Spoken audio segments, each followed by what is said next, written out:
خبر آپ کو دیں، دہشت گردی کے خلاف جنگ میں پاکستان کی بحیثیت نیٹ ریجنل اسٹیبلائزرز اہمیت اجاگر ہوئی ہے۔ امریکہ نے دہشت گردی کے خلاف کوششوں میں پاکستان کو اہم اور کلیدی شراکت دار قرار دیا ہے۔ امریکی سینٹرل کمانڈ سینٹ کام کے سربراہ ایڈمرل بریٹ کوپر کی امریکی سینٹ کی کمیٹی کو بریفنگ دی گئی ہے۔ پاکستان انسداد دہشت گردی کا قابل اعتماد شراکت دار ہے، داعش کے خلاف کلیدی حیثیت رکھتا ہے۔ اسلام آباد کے ساتھ مضبوط فوجی شراکت داری سے دہشت گردوں کے خلاف ٹھوس نتائج حاصل ہوئے ہیں، یہ سربراہ سینٹ کام کی جانب سے کہا گیا ہے۔ باہمی کامیابیاں پاکستان اور امریکہ کی دیرینہ دوستی اور مشترکہ عزم کا براہ راست عکس ہے۔ ایڈمرل بریٹ کوپر کی جانب سے یہ کہا گیا کہ وسطی ایشیائی شراکت دار کی بھی افغانستان سے پنپتی دہشت گردی کے خطرات پر محتاط نظر ہے۔ ایڈمرل بریٹ کوپر کی جانب سے کہا گیا دہشت گردانہ سرگرمیوں، علاقائی سیکیورٹی خطرات کے باعث افغانستان واشنگٹن کی توجہ کا محور ہے۔ دہشت گردوں کی موجودگی کے باعث افغانستان امریکی نگرانی کی فہرست میں پہلے نمبر پر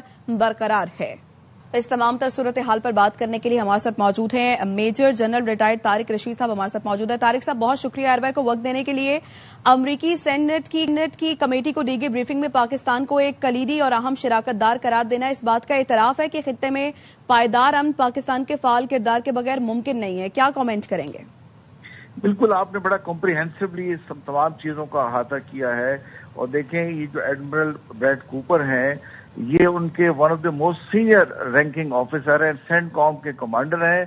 اور یو ایس کی سینٹ میں بیٹھ کے بیان دے رہے ہیں پاکستان کے حق میں کہ پاکستان ہمارا ایک کریڈیبل اور کرٹیکل پارٹنر ہے، ہماری جو جنگ ہے ٹیررزم کے خلاف، اور افغانستان کو انہوں نے اس کو دہشت گردی کا عالمی دہشت گردی کا مرکز قرار دیا ہے۔ تو انہوں نے پاکستان کی جو ہم ان کو حملے ہم کر رہے تھے اور کر بھی رہے ہیں آپریشن غزل الحق کے بارے میں دیکھیں، اس کو سپورٹ کیا ہے اور کہا کہ نہ صرف پاکستان بلکہ پورا سینٹرل ایشیا اس سے افیکٹ ہو سکتا ہے، اور ہمارا جو اس وقت فوکس ہے وہ افغانستان ہے دہشت گردی کے حوالے سے، اور پاکستان اور ہمیں جو کامیابی ملی ہے دہشت گردی کے خلاف اس میں پاکستان کی شامل تھی۔ تو ایک قسم کا دیکھیں پاکستان پہ اعتماد کا اظہار ان کے ملٹری کمانڈر کر رہے ہیں، اور پہلے ٹرمپ صاحب تو کرتے ہی رہے ہیں، اور انڈیا کو دیکھیں قسم کا اس میں شرمندگی اٹھانی پڑی ہے کہ وہاں پہ وہ افغانستان میں انویسٹمنٹ کر رہا ہے اور دہشت گردیوں کو ہوا دے رہا ہے۔ تو ایک قسم کی انڈیا کو بھی انڈرمائن کیا گیا ہے، اور افغانستان کی اس حکومت کو بھی دیکھیں آڑے ہاتھوں لیا گیا ہے کہ وہ دہشت گردیوں کو کنٹرول نہیں کر سکی، اور پاکستان کی تعریف کی گئی ہے۔ تو یہ پاکستان کے دیکھیں جو سچ اور حق پہ بیانی ہے اس کی بہت بڑی کامیابی ہے۔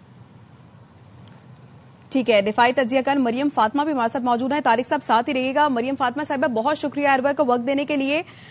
خطے میں استحکام اور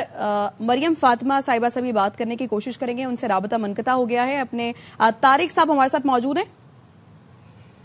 جی میں موجود ہوں۔ ٹھیک ہے، مریم فاطمہ صاحبہ بھی ہمارے ساتھ موجود ہے۔ مریم فاطمہ صاحبہ بہت شکریہ ایئر کو وقت دینے کے لیے۔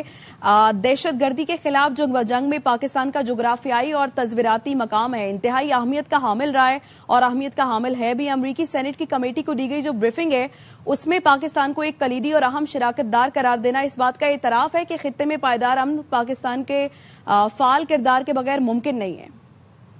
جی بہت شکریہ مجھے اپنے چینل میں مدعو کرنے کے لیے۔ یہ جو ایڈم کوپرز کی جو ایک رپورٹ ہے سینٹ کام کی، اس میں پاکستان کو جو ہے یو ایس سینٹ کے اندر جو ہے ایک لانگ اسٹینڈنگ ایلائی کے طور پر جو ہے وہ انٹروڈیوس کیا گیا ہے، but this is actually an acknowledgement of the fact which has been there for many decades. پرانے عرصے سے جو ہے پاکستان اسٹریٹجیکلی جو ہے الائنڈ ہے کہ تاکہ وہ اس پورے خطے میں دہشت گردی، ملیٹنسی اور اس سارے خطے میں جو ایمرجنگ تھریٹس ہیں ان کو ڈیل کر سکے۔ ایک طرف تو اس رپورٹ میں اس کی ایکسیپٹنس ہے، دوسری طرف اگر ہم اس کو دیکھیں تو انڈیا جو ہے اس کی بہت زیادہ اسٹرانگ الائنسز ڈیولپ ہو رہے ہیں ود ٹی ٹی اے، اور وہ اس پورے خطے میں جو ہے اپنے الائنسز کو اسٹرانگ کر کے اس طرح کا انڈیا دے رہا ہے جیسے کہ وہ اس سارے خطے میں کسی بھی قسم کی اسٹیبلٹی آنے نہیں دینا چاہتا۔ تو مجھے یہ لگتا ہے کہ پاکستان کے بارے میں جو یہ اسٹیٹمنٹ آئی ہے اس سے پاکستان کا جو ایک ریئل پریکٹیکل جو ایگزامپل پاکستان نے سیٹ کی ہوئی ہے ڈیکیڈ سے، جس میں پاکستان نے ایک ٹیررزم کو ڈیل کرنے کے لیے اپنا ایک میکینزم بنایا ہے، کاؤنٹر ٹیررزم کا پورا ایک ڈاکٹرن ڈیولپ ہوا ہے ہماری فوج کا، ہماری سویلین گورنمنٹ نے، ہمارے پورے ملک میں کاؤنٹر ٹیررزم کے اوپر ایک سب سے مجھے لگتا ہے جو کلاسک اور سب سے سکسیزفل کیس اسٹڈی ہے وہ ڈیولپ کی ہے from a military point of view, اور ساتھ ہی ڈاکٹرنلی بھی ہم نے ڈیولپ کی ہے. تو ساری صورتحال کے پیش نظر جو یہ رپورٹ ہے سینکوم کی، اس میں پاکستان کی جو دوبارہ سے ری افرمیشن ہے اس رول کی، وہ میرے خیال ہے بہت اہم بھی ہے. وہ پاکستان نے ڈپلومیٹیکلی بھی جیو پولیٹیکلی خود کو ریلیونٹ ہو کر دکھا دیا ہے. میرے خیال ہے اس میں ایک ایکویشن ہوتی ہے جس کو میں کہوں گی کہ hard power plus pragmatic diplomacy is equal to geopolitical relevance. تو پاکستان نے ہمیشہ اس خطے میں ہارڈ پاور کا بھی جو ہے استعمال کیا ہے ٹیررزم کو ڈیل کرنے کے لیے، اور ساتھ ہی طالبان کے ساتھ پاکستان نے بہت سارے نیگوسیشنز کیے ہیں اور بہت سارے ڈپلومیٹک انگیجمنٹس کیے ہیں جہاں پر ان کو اس بات کے لیے امپاور کرنے کی کوشش کی ہے، ان کی کیپیسٹی بلڈنگ کرنے کی کوشش کی ہے کہ وہ اپنے ملک کو، اپنے معاملات کو اندرونی طور پر حل کریں اور سنبھالیں، اور اپنے ملک کے اندر سے جو ٹیررزم ایمرج کر رہا ہے اور باقی خطے کو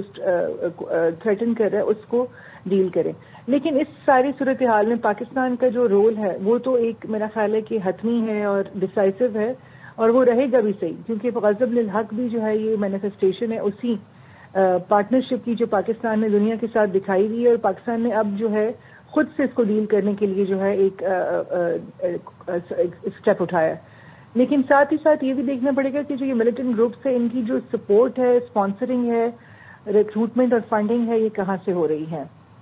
تو میں یہ سمجھتی ہوں کہ سینکوم کی یہ رپورٹ بہت اہم ہے، لیکن ساتھ ہی ساتھ یہ ڈسکشن بھی ہونی بہت لازمی ہے کہ وہ جو ان کے الائز ہے اس سارے خطے میں، اپیرنٹلی جو اس پورے خطے میں نیٹ سیکورٹی پرووائڈرز تھے، ان کا کیا رول ہے اس قسم کے ملیٹنٹ آرگنائزیشنز کو دوبارہ سے جو ہے ان کو ریجوینیٹ کرنے میں، اور ان کو دوبارہ سے کہ وہ دوبارہ سے اپنے پوٹنٹ ہو جائیں. یہ بھی دیکھنا بہت ضروری ہے. ٹھیک ہے مریم فاطمہ صاحبہ، یہ بھی کہیے گا دیگر تنظیموں کے خلاف جو کلیدی حیثیت ہے پاکستان کی، اس بارے میں بھی گفتگو کی گئی. اس بریفنگ میں بتایا گیا کہ پاکستان داعش اور دیگر دہشت گردوں کے جو خاتمے ہیں اس کے لیے پاکستان انتہائی قابل اعتماد شراکت دار بھی رہا ہے. افغانستان سے ابھرنے والی جو دہشت گردی ہے بالخصوص داعش، خراسان، اس کے نیٹ ورک کو جو محدود کیا جا رہا ہے اور عالمی امن کو محفوظ بنانے میں پاکستان کا کردار بھی کلیدی رہا ہے اور اس کی صلاحیتوں کی بھی تعریف کی گئی ہے. جی دیکھیے، یہ جو پاکستان کا کردار ہے اس کی ری افرمیشن ہے یہ رپورٹ سینٹکام کی. اس کے اندر کوئی دو رائے نہیں ہے کہ پاکستان نے ہارڈ پاور استعمال کی ہے، ڈپلومیسی استعمال کی ہے، انٹیلیجنس بیسڈ آپریشنز کیے ہیں، اور مسلسل پاکستان کرتا آ رہا ہے T T P, I S کے پی اور ٹی ٹی اے، اور اس کے علاوہ جن سے ملحقہ جو دیگر جو ظاہر ہے اکثر یہ فنومینا ہے جس کو ہم نارملی دیکھتے آتے ہیں کہ ملیٹنٹ گروپس کے اندر سپلنٹر گروپس جو ہے وہ نکل آتے ہیں. پاکستان نے سب کو ڈیل کیا ہے اور سکسیسفلی ڈیل کیا ہے اور مسلسل کرتا آ رہا ہے. ساتھ ہی جو آپریشن غضب للحق ہے، اس میں آپ ذرا اس میں ایک بنیادی بات یہ ہے کہ یہ جو سارے گروپس تھے زیادہ پوٹنٹ اور زیادہ آرگنائزڈ ہوتے جا رہے ہیں، کیونکہ میں نے اس سے پچھلے والے اپنے جواب میں مینشن کیا کہ ان کو اس خطے میں پشت پناہی حاصل ہے انڈیا کی. اور اب ساتھ ہی ساتھ جب یو ایس نے یہاں سے ودرال کیا 2021 میں، تو پھر ان کے پاس بہت سارا ہائی ٹیک اسلحہ بھی ان کے ہاتھ میں آ گیا، جس کا استعمال انہوں نے پاکستان کے اندر بھی دہشت گردی کی کارروائیوں میں کیا، اور آس پاس جو دوسرے ممالک تھے ان کے اندر بھی وہ دہشت گردی کی کارروائیاں ہم سب کے سامنے واضح نظر آئیں. تو پاکستان نے جو ہے ایک clear cut black and white میں ایک ڈاکٹرن، اپنا ایک اسٹریٹجی اور اپنا ایک ہارڈ پاور کا استعمال اور انٹیلیجنس بیسڈ آپریشنز کیے ہیں کہ پاکستان اس خطے میں یہ جو تھریٹ ہے ٹیررزم کا، اس کو جو ہے نیوٹرلائز کرے اور اس خطے کو زیادہ جو ہے پرامن اور سب سے زیادہ اس کو اسٹیبل بنائے. تو یہ ایک واضح جو ہے اس کی ایکسیپٹنس ہے اس رول کی. لیکن میں ساتھ ہی ساتھ یہ سمجھتی ہوں کہ یہ پاکستان کی تعریف بھی ہے، پاکستان کی اکنالجمنٹ بھی ہے، کیونکہ اس کے اوپر دو رائے نہیں ہے. لیکن ساتھ ہی میں سمجھتی ہوں کہ انہی کوریڈورز میں سے اس بات کی جو ہے ایکنالجمنٹ بہت ضروری ہے کہ اسی خطے میں جو ہے انڈیا انہی گروپس کو امپاور کر رہا ہے اور ان کو دوبارہ ریکروٹمنٹ کر رہا ہے ان کی، اور اس کے اوپر سی آئی اے کی بھی رپورٹس ہیں. تو اس کے اوپر بھی ذرا نظر ثانی کرنی چاہیے کہ یہ انڈیا جو ہے اس کا کیا رول ہے ان تمام ملیٹنٹ آرگنائزیشنز کو دوبارہ سے ریوائز کرنے میں، اور ان کو جو ہے ریکروٹمنٹ اور ٹریننگ اور پیٹرنائز کرنے میں ان کا کیا رول ہے. ٹھیک ہے، تجزیہ کار ڈاکٹر مریم فاطمہ ہمارے ساتھ موجود تھیں اور major general retired Tariq Rashid صاحب ہمارے ساتھ موجود تھے. آپ دونوں کے وقت کا بہت شکریہ.